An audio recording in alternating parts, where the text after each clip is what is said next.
இது என்னுடைய பரிசுத்த வேதாகமம். இது என்னை யார் என்று சொல்லுகிறதோ அந்த நபர்தான் நான். இது எனக்கு என்னவெல்லாம் உண்டு என்று சொல்லுகிறதோ அவைகள் எல்லாம் என்னிடம் தேவ தயவினால் கிருபையினால் எனக்கு உண்டு. இது என்னை எதையெல்லாம் செய்ய வேண்டும் என்று எனக்கு சொல்லுகிறதோ அவைகள் எல்லாம் தேவ பலத்தால் கடந்த காலத்தில் செய்தேன். தேவ பலத்தால் நிகழ்காலத்தில் செய்கிறேன் மற்றும் தேவ பலத்தால் வருங்காலத்தில் செய்வேன். இன்றைக்கு இந்த பரிசுத்த வேதாகமத்திலிருந்து பரிசுத்த ஆவியானவரால் போதிக்கப்பட இருக்கிறேன். எனது இருதயமும் எனது மனமும் கர்த்தருடைய வார்த்தை கேட்க கவனமாகவும் திறந்த மனதுடன் உற்சாகமாய் இருக்கிறது என்று தைரியமாய் அறிக்கையிடுகிறேன். நான் இன்றைக்கு இருப்பது போல தொடர்ந்து இருப்பதில்லை. என் நிலை செழிப்பாய் மாறும். என் ஆவி, என் ஆத்துமா, என் சரீரம், என் பொருளாதாரம், கையின் பிரயாசம், சமூக வாழ்வு, குடும்ப வாழ்வு, தனிப்பட்ட வாழ்வு செழிப்பாய் மாறும். இயேசுவின் நாமத்தினால் ஆமென். Thank you, Lord. ஆண்டவர் நல்லவர். அல்லேலூயா. இந்த நாளிலுமாக வாக்குத்தத்தமாக தேவன் கொடுத்த நல்ல வார்த்தைகளை உங்களோடு கூட பகிர்ந்து கொள்ள கர்த்தர் நமக்கு எனக்கு கிருபை தருவாராக. ஏசாயா தீர்க்கதரிசி புஸ்தகம் 58ஆம் அதிகாரம். ஏசாயா தீர்க்கதரிசி புஸ்தகம் 58ஆம் அதிகாரம். The book of Isaiah chapter 58. 11ஆம் வசனத்தை வாசிக்கிறேன், கவனிங்கள். கர்த்தர் நித்தமும் உன்னை நடத்தி மகா வறட்சியான காலங்களில் உன் ஆத்துமாவை திருப்தியாக்கி உன் எலும்புகளை நினமுள்ளதாக்குவார். நீ நீர்ப்பாய்ச்சலான தோட்டத்தை போலவும் மற்றாத நீரூற்றை போலும் இருப்பாய். ஆமென். கர்த்தருடைய வார்த்தைக்காக நல்ல ஒரு கைத்தட்டு கொடுங்க. ஆமென். Praise the Lord. ஆண்டவர் என்ன சொல்றாருன்னா, நீ நீர்ப்பாய்ச்சலான தோட்டத்தை போல வற்றாத நீரூற்றை போல இருப்பாய். ஹல்லேலூயா. அப்போ இங்கே ஒரு காரியத்தை சொல்கிறார். இன்னொரு மொழிபெயர்ப்பில் அப்படி வாசித்தேன். யெகோவா உன்னை எப்பொழுதும் வழி நடத்துவார். வெயிலால் பாதிக்கப்பட்ட இடங்களிலும் அவர் உன் தேவைகளை திருப்தி செய்து உன் எலும்புகளை பலனுள்ளதாக்குவார். நீ நன்றாக நீர்ப்பாய்ச்சிய தோட்டத்தை போலவும் வற்றாத நீரூற்றை போலவும் இருப்பாய். அல்லேலூயா. இந்த புத்தகத்திலே இந்த அதிகாரத்துக்கு நேராக நாம் திருப்பும் பொழுது ஒரு போதனை சொல்லி துவங்குகிறார். He starts with a teaching. உகந்த உபவாசத்தை பற்றி பேசுகிறார். He starts with teaching about fasting. உகந்த உபவாசம் என்றால் என்ன? உணவிலிருந்து நீங்கள் உங்களை ஒதுக்கிக் கொள்வது, அந்த உண்பதிலிருந்து உங்களை தவிர்த்து தேவனுடைய சமூகத்தில் காத்திருப்பது மாத்திரமல்ல, அந்த நாளிலே எத்தனை உணவுகளை நீங்கள் தவிர்க்கிறீர்களோ அந்த உணவுகளை நீங்கள் இல்லாதவர்களோடு பகிர்ந்து கொள்ளுங்கள் என்றார். ஒரு ஆமென் சொல்லுங்களேன். அப்போ இந்த போதனை ரொம்ப டஃப்பானது. ஃபாஸ்டிங் இருக்கிற எல்லாத்துக்கும் ரெடி, உபவாசம் இருக்கிறதுக்கு எல்லாருக்கும் விருப்பம்தான். ஏன்னா விரதம் போட சொன்னால் எல்லாரும் அதில் நம்ம ஜாம்பவான்கள், அதில் நம்ம போடுறது இதுக்கு. ஏன்னா அப்படிப்பட்ட மார்க்கங்கள்லேருந்து தான் ஆண்டவரை ஏற்றுக்கொண்டு வந்திருக்கிறோம். அந்த மார்க்கங்கள் தான் இயேசு நம்மை தெரிந்து கொண்டார். அல்லேலூயா. அப்போ அதெல்லாம் நமக்கு நல்லது தான். ஆனால் அதில் நம்ம என்ன உணவை தவிர்க்கிறோமோ அந்த உணவை இல்லாதவர்களோடு பகிர்ந்து கொள்வது சற்று கடினமான ஒரு காரியம்தான். அதை நான் கொடுக்கறதா, அது எப்படி அப்படின்னு ஒரு கேள்வி வருது.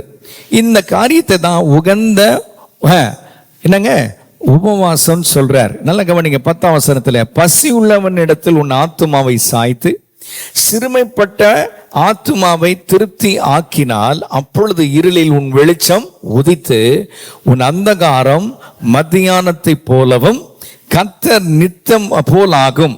கர்த்தர் நித்தமும் உன்னை நடத்தி மகா வறட்சியான காலங்களில் உன் ஆத்துமாவை திருப்தியாக. அப்போ இந்த வாக்கு தத்தம் இதோடு இணைந்து இருக்கிறது. இது ஒரு நிபந்தனை உள்ள வாக்கு தத்தம். It is a conditional promise அப்படின்னு சொல்லி இந்த வேதத்தை வாசிக்கும் பொழுது ஆண்டவர் நமக்கு கற்றுக் கொடுக்கிறதை பார்க்கிறோம். அல்லேலூயா. அப்போ தேவன் நம்மிடத்துல இந்த கால வேளையில ஒரு சக்தி வாய்ந்த ஒரு வாக்குறுதியை நமக்கு கொடுக்கிறார். விசுவாசிகள் தங்கள் இருதயங்களை அவருடைய நோக்கங்களுடன் இணைக்கும் பொழுது, தேவனுடைய நோக்கங்களோடு இணைப்பது ரொம்ப முக்கியமான காரியம். இன்னைக்கு நிறைய பேர் தேவனுடைய நோக்கங்களோடு இணைக்கிறது கிடையாது. தேவன் என்ன விரும்புறாரு, அவருடைய நோக்கங்கள் என்ன, அந்த நோக்கங்களோடு நான் இசைந்து போறது நல்லதா இல்லது ஏன் விருப்பப்படி போறது நல்லதா அப்படின்னு நிறைய பேருக்கு கொஞ்சம் சந்தேகம் எழும்பதான் செய்யுது. ஆனா அது ரொம்ப தெளிவா இருக்காரு. என் நோக்கத்தோடு நீங்க இணைந்து போனீங்கன்னா இந்த வாக்கு தத்தம் நிறைவேறுன்றார். அல்லேலூயா சொல்லுங்களேன். உபவாசம் எடுப்பதற்கு, உபவாசத்தை கடைபிடிப்பதற்கு உங்களை கர்த்தருக்கு முன்பதாக பழக்குவீங்கள். அல்லேலூயா சொல்லுங்களேன். Learn to fast in God's presence. ஆண்டவருடைய சமூகத்தில் ஒரு வேளையாவது நீங்கள் தேவ சமூகத்தில் உபவாசம் இருப்பது நல்லது. இந்த 6வது மாதம் மனித இலக்கத்தின் மாதம். 6ன்னு சொன்னாலே மனிதனுக்குரிய இலக்கம் தான் 6. அதனால தான் நீங்க வலைத்தளம், இப்பொழுது இருக்கிற இன்டர்நெட் வலைத்தளத்துக்குள்ள நீங்க போனீங்கன்னா www என்று டைப் பண்ணி அதன் பிறகு நீங்க எதை தேடுறீங்களோ அந்த அதனுடைய முகவரி நீங்க அதுல டைப் பண்ணீங்கன்னா, அதுல அச்சடிச்சீங்கன்னா நீங்க எந்த முகவரி கேட்குறீங்களோ அதை கொண்டு வந்து கொடுக்கும். இந்த டபிள்யூக்கு, இந்த ஆங்கில எழுத்திற்கு பார்க்கும் பொழுது என்னன்னு சொன்னால் 6. அப்போ எதை துவங்கினாலும் அந்த நெட்டுக்குள்ள வலைத்தளத்துக்குள்ள போய் தேடும் பொழுது 666 அந்தி கிறிஸ்துடைய எண்ணோடு கூட உள்ள போய் தேடுறோம். அப்போ தேவ பிள்ளைகள் நன்றாய் புரிந்து கொள்ள வேண்டும். அப்போ வலைத்தளமே அவனுக்காகவே ஸ்தாபிக்கப்பட்டது போலவே இருக்கிறது. 6 என்று சொல்லும் பொழுது மனிதன் எழும்பாதபடிக்கு, பார்க்கும் பொழுது ஏதேமோ என் எழும்பாதபடிக்கு, அமலேக்கன் எழும்பாதபடிக்கு இந்த மாதத்தில் மாத்திரமல்ல அந்த வாழ்நாள் முழுதும் கர்த்தருக்கே முன்னுரிமை கொடுத்து வாழ்வது மிகவும் நல்லது. எத்தனை பேர் இருக்கீங்க? அவருடைய நாமம் மகிமைப்படுவதற்கும் அவருடைய புகழ் கீர்த்திக்காகவும் நாம் செயல்படுவது மிக மிக நல்லதா இருக்கிறது. அல்லேலூயா. அப்போ பார்க்கும் பொழுது தம்முடைய இருதயங்களை அவருடைய நோக்கங்களோடு இணைக்கும் பொழுது அவருடைய தொடர்ச்சியான வழிகாட்டுதல், உள்ளான திருப்தி, சரீரம் புதுப்பிக்கப்படுதல் ஆகியவற்றை இந்த வாக்கு தத்தம் உறுதியளிக்கிறது. அப்போ ஆவி, ஆத்மா, சரீரத்தினுடைய வாக்கு தத்துவம் அடங்கி இருக்குதுல. எப்போ அவருடைய எண்ணங்களோடு இணைந்து போகும் பொழுது, இது நம்மால முடியுமா? முடியாது. யாரால முடியும்? கர்த்தருடைய தயவினால முடியும். அல்லேலூயா. அவருடைய தயவினால முடியும். அப்ப அதனாலதான் அவருடைய தயவை நாடுறோம், அவருடைய இரக்கங்களை நாடுறோம், அவருடைய கிருபைகளை நாடுறோம். என் பலன் அல்ல ராஜா, அவருடைய பலன். ஆமென். அதனாலதான் நம்ம எப்பவுமே அதை நினைவுபடுத்திக்கிட்டே இருந்தோம்னா பெருமை பாராட்டாதபடிக்கு இயேசுவே நமக்கு ஞானமும் நீதியும் மீட்பும் பரிசுத்தமானார். 1 கொரிந்தியர் 1:31 வாசிக்கிறோம். அதனால எப்போ எந்த சூழ்நிலையிலும் கர்த்தர் நமக்கு ஒரு மகிமையான சூழ்நிலை கொடுக்கும் பொழுது நீங்க சொல்ல வேண்டியது, இயேசுவே எனக்கு ஞானமும் நீதியும் மீட்பும் பரிசுத்தமாய் இருக்கிறீர். அல்லேலூயா, அல்லேலூயா. ஆகவே இங்க பாருங்கள், அவருடைய தொடர்ச்சியான வழிகாட்டுதல். எத்தனை பேருக்கு தொடர்ச்சியா வேணும் கர்த்தருடைய வழிகாட்டுதல்? அப்படி வெளிப்பாடுகள் நம்ம முன்னேறி செல்ல முடியாது தேவ பிள்ளைகளே. அவருடைய வெளிப்பாடுகள் ஒவ்வொரு கட்டத்திலும் எடுக்க வேண்டிய முடிவுகள் எல்லாம் அவருடைய சித்தப்படி எடுக்க முடியாது. அப்போ அவருடைய வெளிப்பாடுகள் நமக்கு தேவைன்னா அவருடைய நோக்கங்களோடு நான் இணைந்து போக வேண்டியது அவசியமாக இருக்கிறது. அல்லேலூயா. இந்த பார்க்கும் பொழுது இந்த வசனத்தில் ஒரு 4 முக்கிய வாக்குறுதிகளை இந்த வசனம் கொண்டு இருக்கிறது. வேகமா பார்த்து அதுக்கப்புறம் ஆதார வசனங்களை பார்ப்போம். முதல்ல, கர்த்தர் உங்களை தொடர்ந்து வழி நடத்துவார். ஆமென். 5 மாதம் நடத்தின கர்த்தர் இந்த ஆண்டிலுமாக தொடர்ந்து நடத்துவார். ஆமென். தேவனுடைய வழிநடத்தல் அவ்வப்போது அல்ல, நிரந்தரமாயிருக்கிறது. ஆண்டவர் அப்பப்போ தான் வழிகாட்டுறேன் அப்படி கிடையாது, தொடர்ந்து உங்களுக்கு வழிகாட்டுவேன் என்று சொல்கிறார். அதனால தான் சங்கீதக்காரன் சங்கீத புத்தகத்தில் 119 சங்கீதத்திலே சொல்லுகிறார், உம்முடைய வேத வசனம் என் கால்களுக்கு தீபமும் பாதைக்கெல்லாம் வெளிச்சமா இருக்குது. எப்பவுமே you go to the word, ஆண்டோட வசனத்துக்கு போங்க. ஆண்டவரே, இந்த சூழ்நிலையை நீர் எனக்கு ஆலோசனை தாருங்க, இந்த சூழ்நிலை நீர் என்னை வழி நடத்துங்க என்று சொல்லி நம்ம ஆண்டோடைய சமூகத்தில் காத்திருக்கும் பொழுது அவருடைய வசனத்தினால தான் நம்ம நடத்துவார். அல்லேலூயா சொல்லுங்களேன். தீர்க்கதரிசிகள் நல்லவர்கள், தீர்க்கதரிசிகள் உதவி செய்ய இருக்கிறார்கள். ஆனாலும் சிறந்த தீர்க்க தரிசனம் கர்த்தருடைய வசனமே. உங்களுக்குள்ளாக அந்த பரிசுத்த ஆண்டு வரும் பொழுது சகல சத்தியத்துக்குள்ளே உங்களை நடத்துவார். அவர் தாமாய் பேசாதபடிக்கு நான் பேசினவர்கள் எடுத்து போதிக்கும்படியா அவர் செய்வார். ஆமென் சொல்லுங்களேன்.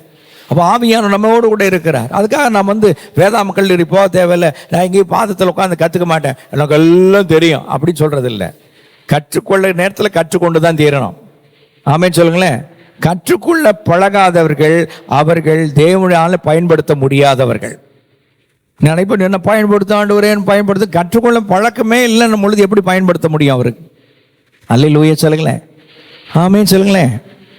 அந்த கற்றுக்கொள்ளுதல் அது ஒரு போதகர் இடத்திலோ அல்லது ஒரு வேதாம பாடசாலையிலோ மாத்திரமல்ல, தேவ சமூகத்தில் அமர்ந்து கற்றுக்கொள்ள வேண்டும். அல்லேலூயா சொல்லுங்களேன். அங்க பாருங்கள், ரெண்டாவது முக்கிய வாக்குறுதிகள் இல்லை. ரெண்டாவது, வறட்சியில் உன் ஆத்துமாவை திருப்திப்படுத்துவேன் அப்படின்றார்.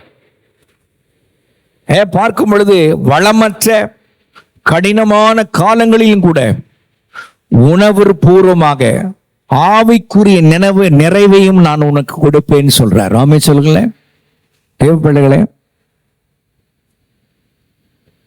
எரிவாயு சற்று தட்டுப்பாடு இருக்கத்தான் செய்யுது. என்னமோ கர்த்தருடைய கிருபையினால நம்முடைய அரசாங்கம் அங்கங்க தேக்கி வைத்து இருக்கிறதுனால கொடுக்கிறாங்க. அந்த எரிவாயுடைய நெருக்கங்கள் வந்தால் எங்கே போய் நிற்போம் என்று நாம் சிந்திக்கணும். ஆனா கர்த்தர் சொல்றாரு, வறட்சியில் உன் ஆத்துமாவை திருப்தியாக்குவேன். ஒரு ஆமென் சொல்லுங்களேன். எத்தனை பேர் கர்த்தர் அவருடைய வாக்குத்தத்தப்படி செய்வான்னு விசுவாசிக்கிறீங்க? மூன்றாவது முக்கிய வாக்குறுதிகள், மூன்றாவது பகுதி, உன் எலும்புகளை பலப்படுத்துவேன். இன்னைக்கு அவர் தொடர்ந்து வழி நடத்த வென்றாரு, உன் ஆத்துமாவை திருப்தியாக்க வென்றாரு. மூணாவது ஒரு சொல்றாரு, உன் எலும்புகளை பலமுள்ளதாக்குவேன். நினம் என்று சொன்னால் பலம் என்ற அர்த்தம். உங்கள் உடல், உன் ஆன்மீக கட்டமைப்பிற்கு புத்துணர்வு தருகிறார், ஆரோக்கியம் தருகிறார், நீள் திறனை அளிக்கிறார். அல்லேலூயா. மருத்துவர்லாம் சொல்ல அவ்வளவுதான், ஒண்ணுமே முடியாது, அதெல்லாம் கிடையாது. அவர் வாக்கு கொடுக்கிறார், உன் சரீரத்தை உயிர்ப்பிப்பேன், உன்னை பலப்படுத்துவேன், நீ தீர்க்காயுசோடு இருப்ப, நீ நல்லா இருப்ப அப்படின்னு ஆண்டவர் சொல்றார். அல்லேலூயா. 4, நீ நீர் பாய்ச்சப்பட்ட தோட்டத்தை போல இருப்ப. எப்படி இருப்ப? நீர் பாய்ச்சப்பட்ட தோட்டம். நீர் பாய்ச்சப்பட்ட தோட்டம் என்னைக்குமே பசுமையா இருக்கும். எப்படி இருக்குங்க? பசுமையா இருக்கும். பசுமையா இருந்தால் அது பூ பூக்கும், பசுமையா இருந்தால் காய் காய்க்கும். காய் காய்த்து பூ பூக்கும் பொழுதே நல்லா புரிஞ்சுக்கலாம், அது விதை பரிமாற்றம். பூக்களை பற்றி நீங்கள் படித்திருப்பீர்கள் சொன்னால், தாவரவியலை பற்றி படித்திருப்பீர்கள் சொன்னால், தாவரவியல்ல எப்படி கனி உண்டாகிறது, எப்படி காயாகிறது, அது பழமாகிறது என்று சொல்லி ஊர்ந்து கவனிக்கும் பொழுது அந்த பூக்குள்ளாக ஆண்டவர் தேனை வைத்திருக்கிறார். என்ன வைத்திருக்கிறாருங்க? தேனீக்கு பார்க்கும் பொழுது உணவாக்க கூடிய அந்த தேனை உள்ள வைத்திருப்பதனால அது தேனுக்காக தான் வருது. ஆனா ஆண்டவர் அதை அறியாமலே தன்னுடைய இறகுகளிலே அந்த விதைகளை சுமந்து பெண் பூவின் இடத்துல போய் உட்கார்ந்து அந்த விதைகள் அந்த பெண் பூவுக்குள்ளாய் விழுந்து அந்த பூ காயாய் மாறுகிறது. அல்லேலூயா சொல்லுங்களேன். சும்மா மாறல. அப்போ நான் கர்த்தருக்குள்ளாயிருந்து நான் அப்படி செடிக்குள்ளாயிருந்து பார்க்கும் பொழுது நல்ல பூவாக, ஸ்தோத்திரம், தேனிலும் மதுரமாயிருக்கிற தேவனுடைய வார்த்தைகளை நான் சுமந்து இருக்கும் பொழுது நான் கனி கொடுக்கிறவனாய் மாறுவேன்.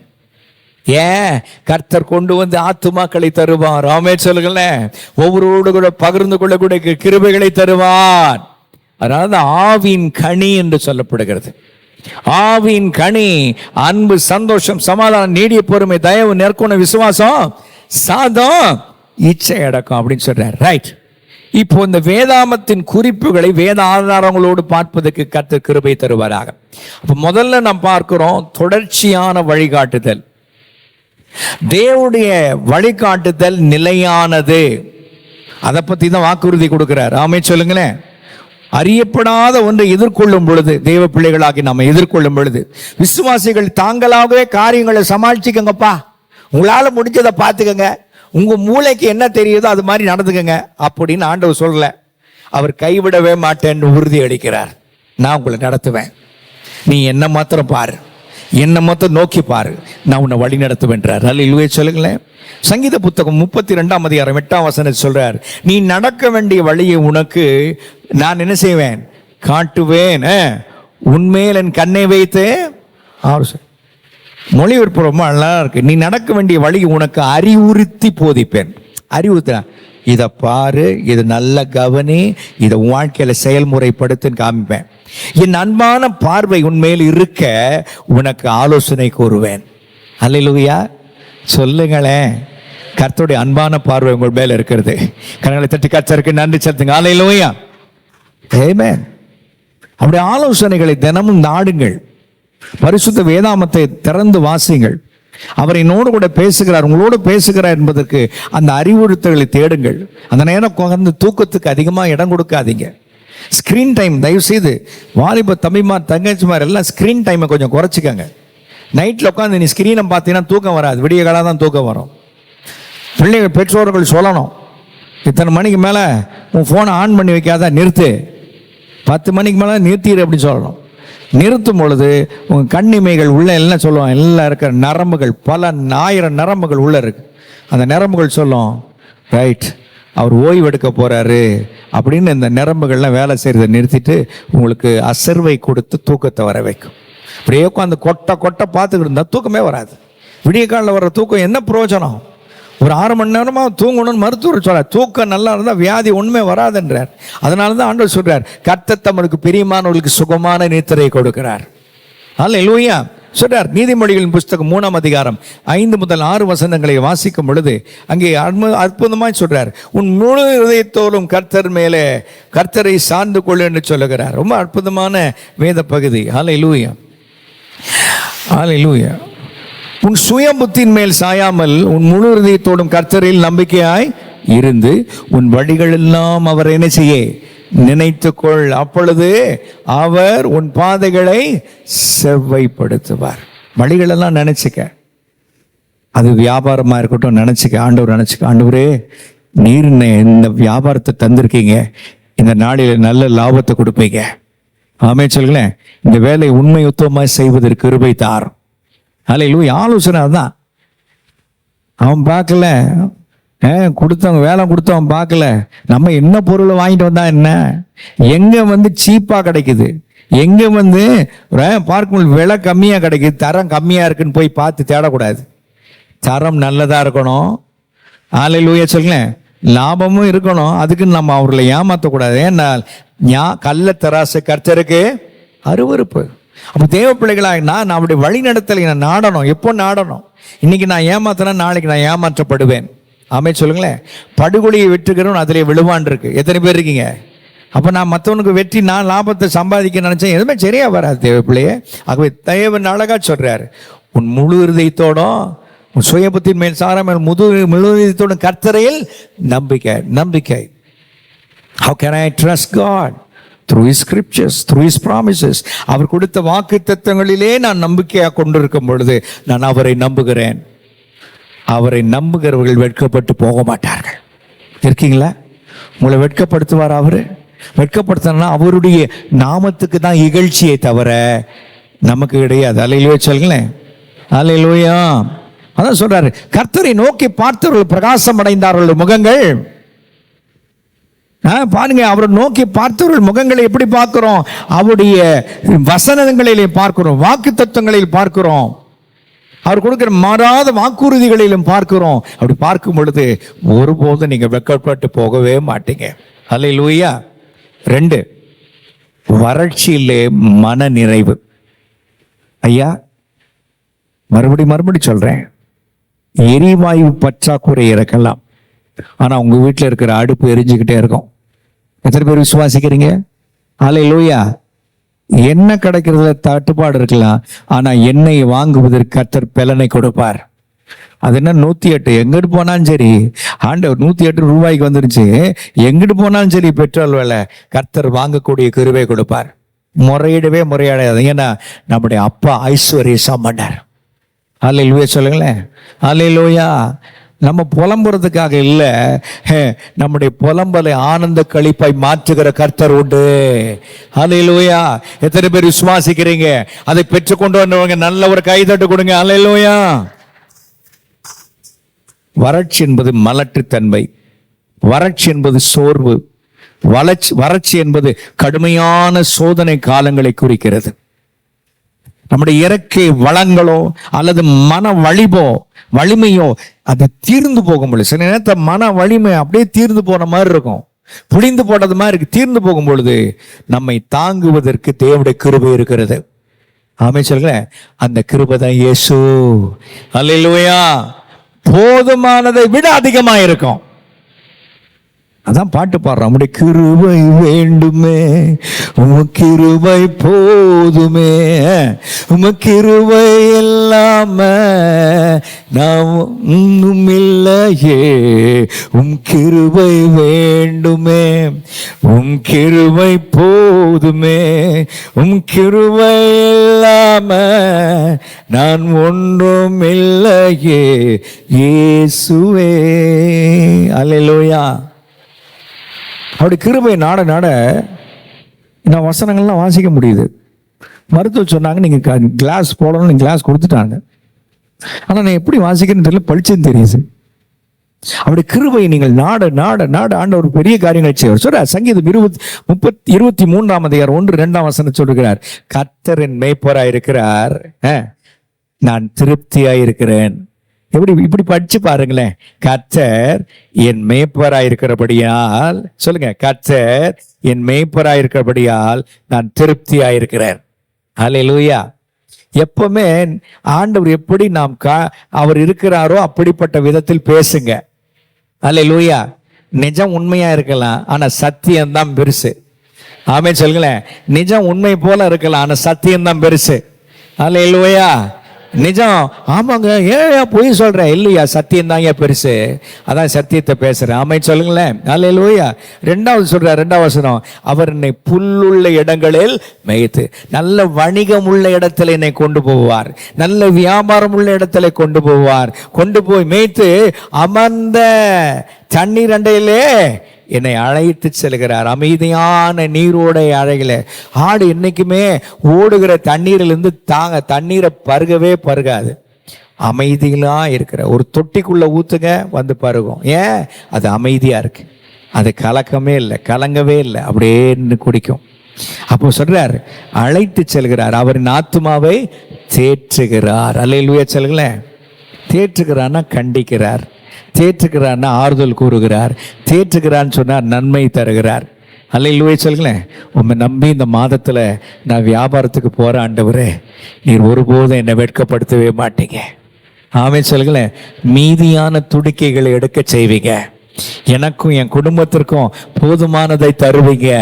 எத்தனை பேர் விசுவாசிக்கிறீங்க? அல்லேலூயா. இந்த வாரத்துல பள்ளிக்கு செல்லுகிற வாலிபர்கள், வாலிப தம்பிமார், சின்ன பிள்ளைங்க எல்லாம், ஆண்டவர் நீர் தான் எங்களுக்கு ஞானமா இருப்பீங்க, போகையில் வருது எங்களை பாதுகாப்பீங்க. இன்றைக்கு இந்த வருடத்தின் ஆண்டு பார்க்கும் பொழுது எல்லா ஆண்டவர் பாடங்கள்லாம் எங்களுக்கு ரொம்ப பிடித்தமா இருக்கும். அதை நாங்க நல்லா படிப்போம், எங்களுக்கு நல்ல ஒரு இன்ட்ரெஸ்ட், அதுல ஒரு ஆர்வத்தை கொடுக்கக்கூடிய நீரே. அல்லேலூயா. யோவான் 4:14 சொல்கிறது, இயேசு கிறிஸ்து வாக்குறுதி கொடுக்கிறார். யோவான் சுவிசேஷம் 4ஆம் அதிகாரம் 14ஆம் வசனத்தை வாசிக்கிறோம். யோவான் 4:14 4:14 வாசிக்கிறேன், கவனிங்க. நான் கொடுக்கும் தண்ணீரை பருகிறவனுக்கோ, சொன்னேன்ல, மொழிபெயர்ப்பிலே வந்த பிழை.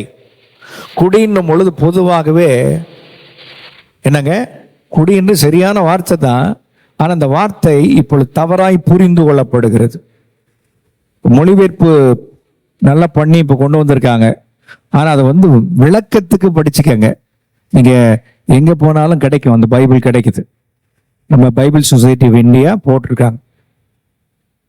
நான் கொடுக்கும் தண்ணீரை பருகுகிறவனுக்கோ பருகுகின்றவளுக்கோ ஒரு காலம் தாகம் உண்டாகாது.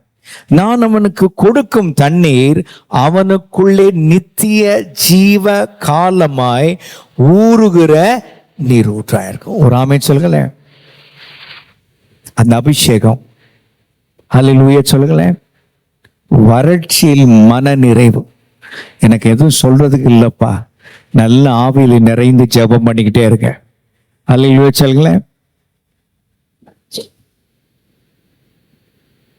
ஒரு ஊழியக்காரர் சொல்றார், நான் காலையில உட்கார்ந்தேன்னா 4 மணி நேரம் தொடர்ச்சியா ஆவியில நிரம்பியே நான் ஜெபம் பண்றேன் அப்படின்னா. நான் நினைச்சு பார்த்தேன், எவ்வளவு பாக்கியவான், அதனால என் வாழ்க்கையில எல்லா நன்மைகளும் கிடைக்குதுன்றார். எத்தனை பேர் அபிஷேகம் பெற்றவங்களா இருக்கீங்க? வறட்சி மாதிரி தெரிஞ்ச நல்ல அந்நிய நிறைந்து துவச்சுக்கிட்டே இருங்க, அபிஷேகத்தில் நிறைந்து இருங்க, கர்த்தர் எல்லாவற்றையும் பார்த்து கொள்வார். ஆமென் சொல்லுங்களேன். இந்த பாஷை உன்னதமான பாஷை. இந்த பாஷை உங்களுக்கு பக்தி விருத்தி உண்டு பண்ணும் பாஷை. இந்த பாஷை எதிராளியாக பிசாசு புரிந்து கொள்ளாத பாஷை. தமிழ்ல பேசினா புரிஞ்சுக்குமா, ஆனா அந்நிய பாஷையில் பேசுனீங்கன்னா ஒண்ணுமே ஒண்ணுக்கால் புரிஞ்சு கொள்ள முடியாது. அல்லேலூயா சொல்லுங்களேன். இராணுவங்களுக்கு குறியீடுகள் உண்டு. குறியீடுகள் என்னமே, எப்பவுமே இராணுவம் ஒரு தளத்திலிருந்து இன்னொரு தளத்துக்கு தகவலை அனுப்பும்போது குறியீடுகள் வழியாக தான் அனுப்புவாங்க. குறியீடுகள் சின்ன சின்ன கோட்ஸ் இதுதான் அனுப்புவாங்க. இது அனுப்பும் பொழுது ரொம்ப ஜாக்கிரதையாக அனுப்புவான். எதிரிக்கு படிச்சிடக்கூடாது, தகவல் போயிடக்கூடாது. அடுத்த தளத்துக்கு நம்ம அனுப்புகிற தகவல் அவனுக்கு சரியா போய் நிற்கணும், அவன் அதை ஏற்றுக்கிட்டு அதுபடி அவன் நடக்கணும். அந்த தகவல் ரகசியம் அவனுக்கு போயிடக்கூடாது, மற்றவனுக்கு போயிடக்கூடாது. ரொம்ப ஜாக்கிரதையா இருக்கான். தேவ பிள்ளை நீங்களும் நானும், நீங்கள் கடந்து வருகிற என்ன சூழ்நிலை இருக்கட்டும், அந்த வறட்சியிலே தேவனே நீர் பெரியவர்னு சொல்லி ஆவியில நிரம்பி ஜெபம் பண்ணும் பொழுது அந்த தகவல் பரலோகம் போய் சேரும். தூதர்கள் இறங்கி வேலை செய்வாங்க. ஹல்லேலூயா, ஹல்லேலூயா. அதை மொழிபெயர்க்கிறவர் ஆவியானவரே. ஆமென் சொல்லுங்களேன். ரோமர்கள் நிருபம் 8ஆம் அதிகாரத்தில் அவர் எப்படிப்பட்ட விதத்தில் மொழிபெயர்க்கிறார் என்பதை ரொம்ப அற்புதமா வரைந்திருக்கிறதை நாம் பார்க்கிறோம். இங்க சொல்றார் பாருங்களேன். ஹல்லேலூயா. 25ஆம் வசனம், 26ஆம் வசனம் இங்க பாருங்கள். அந்தபடியே ஆவியானவரும் தம்முடைய பலவீனங்களை நமக்கு உதவி செய்கிறார். 216வது பக்கம், ரோமர்கள் நிருபம் 8ஆம் அதிகாரம். நாம் ஏற்றபடி வேண்டிக் கொள்ள வேண்டியதென்று அறியாமல் இருக்கிறபடியால் ஆவியானவர் தாமே வாக்கு கடங்காத பெருமூச்சுகளோடு நமக்காய் வேண்டச்சு. நீங்கள் ஆவியின் நிரம்பி ஜெபம் பண்ணும் பொழுது அதை மொழிபெயர்த்து அழகா கொண்டு போய் சேர்க்கிறவர் ஆவியானவரே. ஹல்லேலூயா. அதனால ஆவியில நிரம்பி ஜெபம் பண்றதுக்கு பிரயாசப்படுங்க. 3, ஆண்டவர் உங்கள் எலும்புகளை வலுப்படுத்துவார். வலுப்படுத்துதல் என்று சொல்லும் பொழுது இந்த எபிரேய வார்த்தை ஒரு காரியத்தை சொல்கிறது. உறுதியானதாகவும் ஆரோக்கியமானதாகவும் மாற்றுவதை குறிக்கிறது. என் எலும்புகள் சரியல்ல, இப்போ ஒரு தகவலை சொல்றேன், கோச்சிக்காதீங்க. மினரல் வாட்டர் குடிச்சுக்கிட்டு இருந்தீங்கன்னா அதை நிறுத்திடுங்க.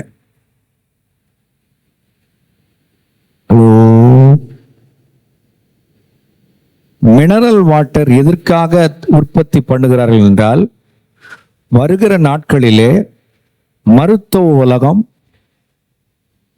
மக்களுடைய எலும்புகள் நொறுக்கப்பட்டதாக மருத்துவமனைக்கு வரணும், வந்தா அதுக்கு வேண்டிய சிகிச்சை கொடுப்போம் என்று இப்படிப்பட்ட ஒரு சூசகமான கண்ணியாக மக்கள் மத்தியில் அனுப்பிச்சிருக்காங்க. நம்ம மினரல் வாட்டர் வச்சிருக்கோம், காவேரி தண்ணீர் இருக்கு. காவேரி தண்ணீரை சுட வச்சு குடிங்க, அவ்வளவுதான், சிம்பிள். எலும்புகள் நீங்க போய் டெஸ்ட் பண்ணி பாருங்க. மினரல் வாட்டர் குடிக்கிறவங்கள ரொம்ப வீக்கா இருக்கு சார். என்ன சார் என்ன பண்றீங்க? குளிர்பானங்களை சாப்பிட்டால் எலும்புகள், சர்க்கரை அதிகமா சாப்பிட்ட எலும்புகள் என்ன ஆகும்? பலவீனமா போகும். என்னங்க நான் அப்படி சாப்பிடலையே, உங்களுக்கு சர்க்கரையே இல்லையே. காரணம் என்னென்றால் இது நவீன தண்ணீர். என்னைக்குமே எல்லா மினரல்ஸ் கலந்ததுதான் காவேரி தண்ணீர். ஒரு ஆமென் சொல்லுங்களேன். நம்ம ஊர்ல காவேரிக்காக கர்த்தருக்கு நன்றி செலுத்துங்க. சுட வச்சு குடிங்க. மினரல் வாட்டர் கொஞ்சம் நிறுத்திடுங்க, தயவு செய்து நிறுத்திடு. நல்லங்க, நான் காவேரி தண்ணீர் தான் பயிரிட்டு இருக்கேன்னு ரொம்ப சந்தோஷம். ஒரு ஆமென் சொல்லுங்களேன். சொல்றாரு, ரொம்ப அழகா சொல்றாரு. உறுதியா உறுதியா பேசுறாரு. உங்கள்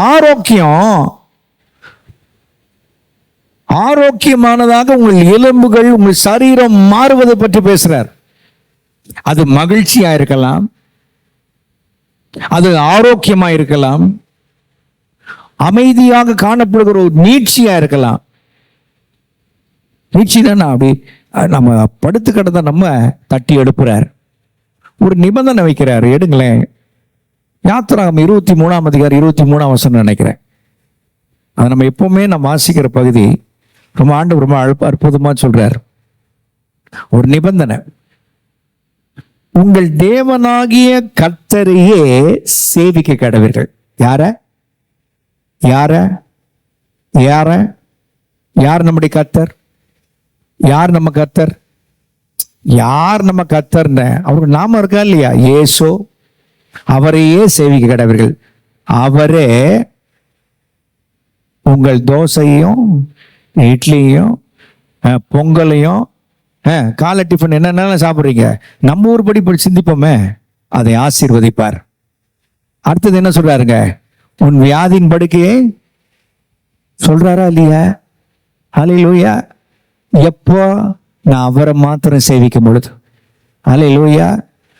சோ எதற்கு நான் முன்னுரிமை கொடுக்கிறேன் என்பதை நாம் கவனிக்க வேண்டும். We have to be very cautious to which product, to which thing that we are giving priority. ரொம்ப முக்கியம். ஒரு சில நாட்களுக்கு முன்பதாக இந்த மொபைல்லாம் வரும் பொழுது சில விளம்பரங்களை போடுவாங்க, ஷார்ட்ஸ் போடுவாங்க. ஒருத்தன் மயக்கம் போட்டு அப்படியே துடிச்சுக்கிட்டு இருப்பான். அவன்கிட்ட போய் மொபைல் கொடுத்தவொன்னே அவனுக்கு நிறையா இருந்தான். அப்படின்னா என்ன சொல்ல வராங்கன்னா, கருத்து சொல்லுவான், மொபைல் இல்லாமல் வாழ முடியல, ஒரு அலைபேசி இல்லாமல் வாழ முடியலன்னு காமிக்கிறாங்க. அப்போ என்ன சொல்ல வரோம்? இதுதான் எனக்கு தெய்வம், அதற்கு தான் நான் இடம் கொடுக்குறேன். எனக்கு ஒருத்தர் கற்றுக் கொடுத்தார். தசமா கொடுக்குறல்ல? ஆமா கொடுக்குறேன். ஏன்னா வேதம் சொல்லுது, ஆபிரகாம் தன்னுடைய வித்தின் பையிலே இருந்த யாரு? ஈசாக்குடைய இந்த யாக்கோபுக்குள்ள இருந்த லேவி சார்பாகவும் தசம்பாகம் கொடுத்தான். அதனாலதான் நாங்களும் தசம்பாகம் கொடுக்குறோம், ஊழியக்காரர்களும். நான் அதை அறிஞ்சிருக்கேன். தசமா கொடுக்குறல அப்படின்னாரு. கொடுக்குறேனே. ஏன்னா நாம் அவர் பார்க்க நான் வளர்ந்தவன். அதே போல நேரத்தில் என் கர்த்தருக்கு தசம்பாகம் கொடுக்குறியான்னு கேட்டார். செம்ம அடி. ஒரு நாளைக்கு 24 மணி நேரம்னா 2 மணி நேரம் 40 நிமிஷம் நீ கர்த்தர் சமூகத்தில் நீ காத்திருக்கிறியா? நீ கர்த்தர் சமூகத்தில் காத்திருந்து பாரு, எல்லாம் சரியா இருக்கும். ஆமென் சொல்லுங்களேன். நான் சொல்றேன், நீதிமொழி 3ஆம் அதிகாரம் 8ஆம் வசனம். இது உன் உடலுக்கு ஆரோக்கியத்தையும் உன் எலும்புகளுக்கு ஊட்டத்தையும் கொண்டு வருன்றார். எத்தனை பேர் இருக்கீங்க? வேத வசனத்தை சத்தியங்களை தியானிக்கும் பொழுது உங்கள் உடலுக்கெல்லாம் ஆரோக்கியம். எத்தனை பேர் இருக்கீங்கயா?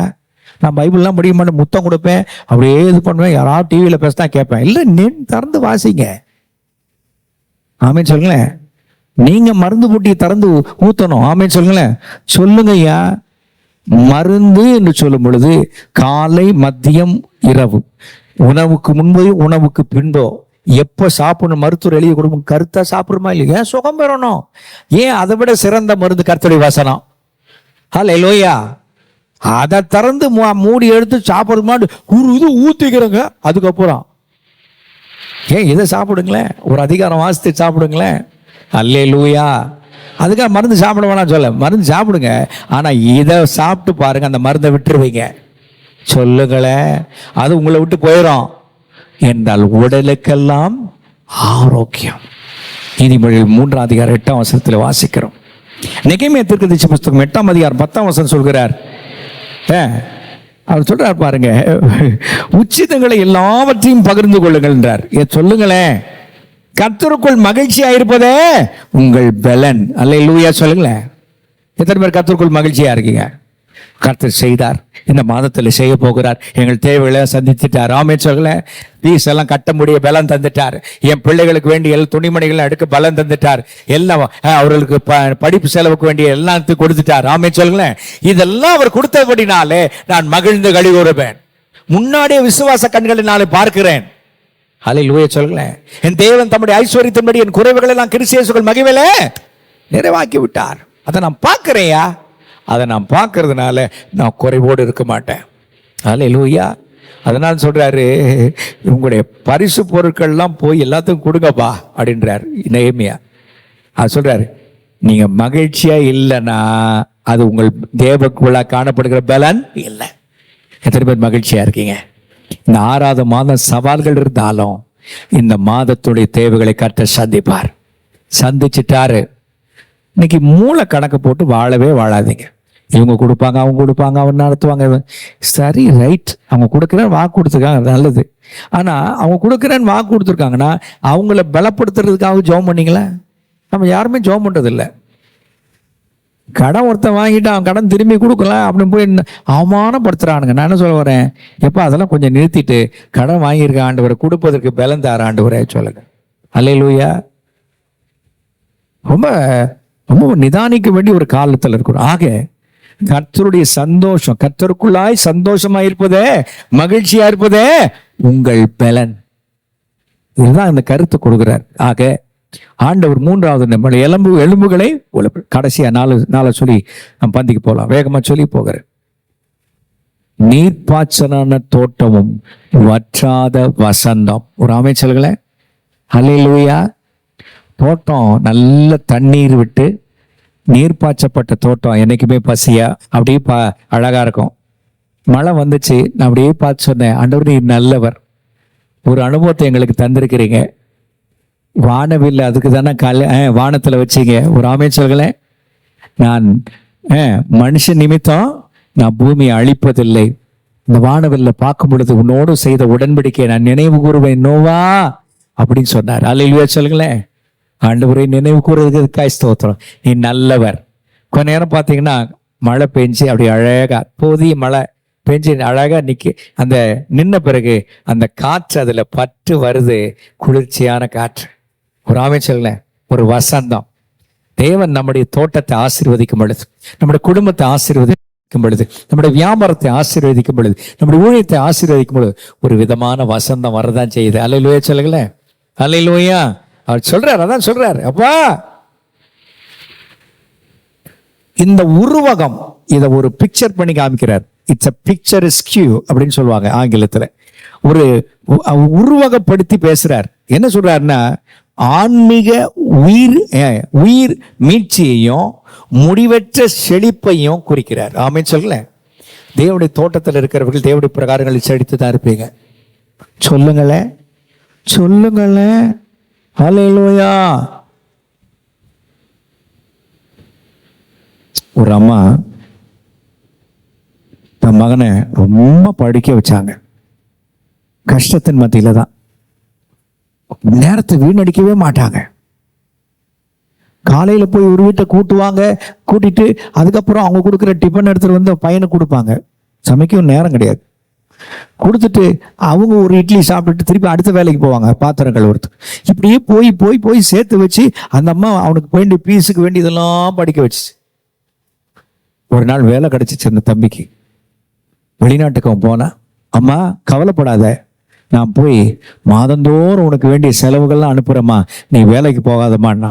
சரிப்பா, நான் நம்புறேன் தங்கையா, நீ நிச்சயமா என்னை காப்பாத்துவ அப்படின்னு சொல்லி அந்த அம்மா வேலையெல்லாம் விட்டுட்டாங்க. மாதந்தோறும் ஒரு கடிதம் வரும். அந்த கடிதத்தை திறந்து பார்ப்பாங்க. அந்த கடிதம் படிக்க தெரியாது தாய். கலர் கலரா இருக்கும் சீட்டு. ஐயோ, என் மகன் அனுப்பிட்டான் சீட்டுன்னு சொல்லிட்டு எடுத்து ஒவ்வொரு செவுத்தில் பகுதியில் ஒட்டி ஒட்டி வச்சாங்க.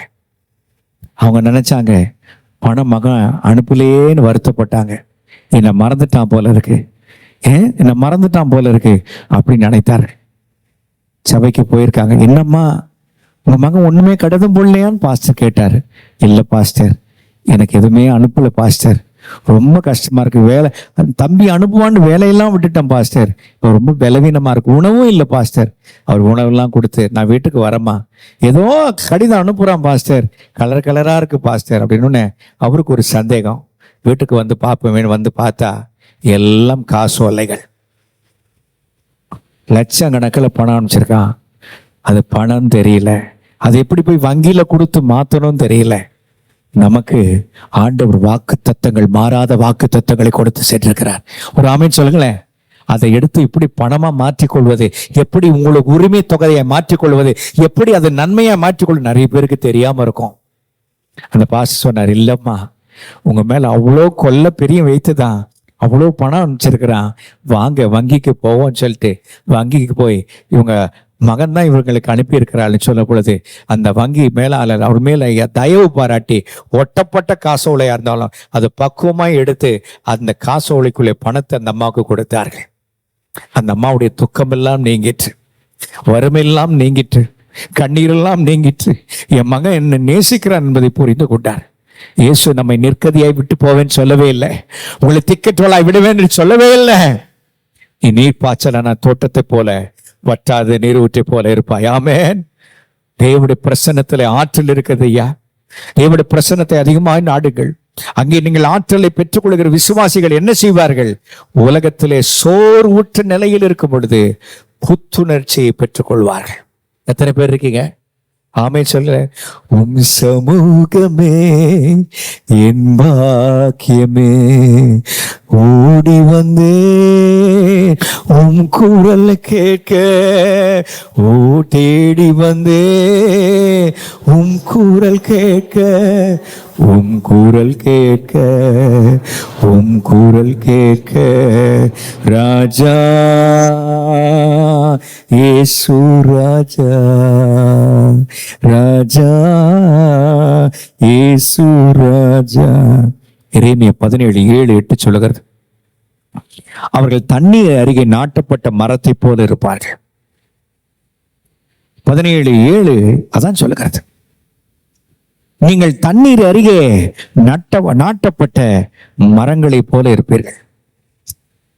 அவர் சொல்றார், அவன் தண்ணீர் அண்டையிலே நாட்டப்பட்டவனும் பட்டதும், கால்வாய் ஓரமாய் வேர்களை விடுகிறதும், உஷ்டம் வருகிற காணாமல் இலை பச்சையாயிருக்கிறதும், மழை தாழ்ச்சியான வருஷத்திலும் வருத்தமின்றி தப்பாமல் கனி கொடுக்கிறதுமான மரத்தை போல இருப்பான். அந்த மனிதன் யார்? அந்த மனுஷி யார்? எல்லாரும் சேர்ந்து சொல்லுங்க, தேவ கிருபையினால் நாங்கள். ஆமென், அல்லேலூயா, ஆமென். யோவான் 7:38 சொல்லுகிறார். யோவான் சுவிசேஷம் 7:38 வாசிக்கிறோம். கவனிங்கள். வேத வாக்கியம் சொல்லுகிறபடி என்னிடத்தில் விசுவாசமாயிருக்கிற எவனோ அவன் உள்ளத்திலிருந்து ஜீவ தண்ணீர் உள்ள நதிகள் ஓடும். உங்க வாழ்க்கையில் இந்த நன்மைகள் உங்க குடும்பங்களுக்கும் போகும். அதே விதத்தில் உங்கள் வாயிலிருந்து ஜீவ தண்ணீராக வசனமும் புறப்படும். எத்தனை பேர் இருக்கீங்க? இந்த உலகத்தில் வறட்சியில் இருக்கிறவர்கள், ஆத்மா வறட்சியில் இருக்கிற அத்தனையோ பேர் இருக்கிறாங்க. ஐயோ, ஆறுதலான வார்த்தை கூற மாட்டாங்களா, ஆலோசனை கொடுக்க மாட்டாங்களா என்று ஏங்குகிறவர்கள் அநேகர் உண்டு. அல்லேலூயா. ஒரு பாப்பா விரக்தியில் இருந்தா, அவளை சந்திக்க எங்களுக்கு ஒரு வாய்ப்பு கிடைத்தது. ஃபோனில் கொஞ்ச நேரம் தான் பேசினோம். அந்த பிள்ளைக்குள்ள ஒரு தெம்பு வந்தது, ஒரு பலன் வந்தது. அந்த பலனை கொடுக்கிறவர் கர்த்தரே, நம்பிக்கை கொடுக்கிறவர் கர்த்தரே. நான் எல்லாம் உயிரை மாய்த்து கொள்ளக்கூடிய தூக்க மாத்திரையெல்லாம் எடுத்து வைச்சிருக்கிறேங்க. ஆனா கர்த்தர் நான் வாழும்படியை விரும்புகிறார். அல்லேலூயா சொல்லுங்களேன். தேவ பிள்ளைகளே, கர்த்தர் நல்லவர். ஆமென். கர்த்தர் நல்லவருடைய கிருபை என்னும் உள்ளது. இந்த 4 காரியத்தை நாம் ஒரு செய்ய தியானிப்போம். முதலாவது, தொடர்ச்சியாய் நான் வழி காட்டுவேன். I will give my counseling continuously as far as we seek his presence. தேவனுடைய பிரசன்னத்தை நாம் நாடும் பொழுது தேவனுடைய வழிகாட்டுதல் தொடர்ந்து இருக்கும். மனுஷன் வழிகாட்டுதல் வேணாம் சொல்லுங்க, ஆலோசனை நல்லதுதான், ஆனா கர்த்தருடைய வழிகாட்டுதலே சரி. அந்த 2, வறட்சியில் மன நிறைவை கொடுக்கிறவர் கர்த்தர் ஒருவரே. ஆமே சொல்லுங்களேன். 3, உங்கள் எலும்புகளை வலுப்படுத்துவார். சாவுக்கு ஏதுவான சரீரத்தை உயிர்ப்பிப்பார். 4, நாம் நீர்ப்பாய்ச்சலான தோட்டத்தை போல வற்றாத வசந்தம் நிறைந்த ஒரு நீரூற்றை போல இருப்போம். அல்லேலூயா. அக்கா கிட்ட போனா என்னைக்குமே குழம்பு இருக்குன்னு வருவாங்க உங்க வீட்டுக்கு. ஆமே சொல்லுங்களேன். ஏன்? கர்த்தர் அல்லவா ஆசீர்வதிக்கிறார். மாப்பிசைகரை தொட்டி என்ன கலசத்தையும் ஆசீர்வதிக்கிறதுக்கு வர கர்த்தர் ஒருவரை. கர்த்தருக்கு கொடுக்கிற பிள்ளைகளாகி நீங்கள் ஒருபோதும் வறட்சியை காண மாட்டீர்கள். கண்களை மூடி ஆண்டவரை நோக்கி பார்ப்போம். நன்றி ராஜா. என் நீர் பாய்ச்சலான தோட்டத்தை போல வற்றாத நீரூற்றை போல இருப்பாய். ஹல்லேலூயா, ஹல்லேலூயா. ஆண்டவர் நமக்கு கொடுக்கிற நிபந்தனைகளை வாழ்வில் செயல்முறைப்படுத்த ஆவியானவர் எங்களுக்கு பலன் தாங்க. ஆமென். உங்களுடைய பலன்களை தாங்கட்டும், உங்களுடைய கிருபைகளை தாங்கட்டும். ஆண்டவரே, இந்த நாளுக்குரிய இந்த மாதத்துக்குரிய வாக்குத்தத்தத்தின்படியே எங்களை நடத்தும். ஆண்டவரே, நித்தம் எங்களை நடத்தும். அம்மோன்னு விட்டுட்டு போறவர்ல, நட்டாத்துல விட்டுட்டு போறவர்ல, எங்களை நித்தமும் வழி நடத்துகிறவர், எங்களை நித்தமும் வழி நடத்துகிறவர். எவ்வளோ வறட்சி இருந்தாலும், மகா வறட்சியான காலத்திலும் எங்கள் ஆத்மாவை திருப்தி ஆக்குகிறவர், நல்லதை கொடுத்து திருப்தி ஆக்குகிறவர். அப்பா, நீர் ஐஸ்வர்ய சம்மணர் ஆண்டவர். எங்கள் எலும்புகளை நினமுள்ளதாக்குகிறவர். நீ நீர்ப்பாய்ச்சலான தோட்டத்தை போல இருப்பேன்னு சொன்னீங்களே, அப்படியே நம்முடைய ஜனத்தை வைக்கிறதுக்காக நன்றி. இயேசுவின் நாமத்தில் உம்முடைய சத்திய வசனங்களுக்காக, உம்முடைய வாக்குத்தத்த வசனங்களுக்காக, உம்முடைய ஆசீர்வாதமான நம்முடைய வார்த்தைகளுக்காக நன்றி செலுத்தி ஸ்தோத்திரித்து ஜெபிக்கிறோம். அது மாம்சமாகட்டும், உம்முடைய நாம மகிமைப்படட்டும். எங்கள் நல்ல பரலோக பிதாவே, ஆமென்.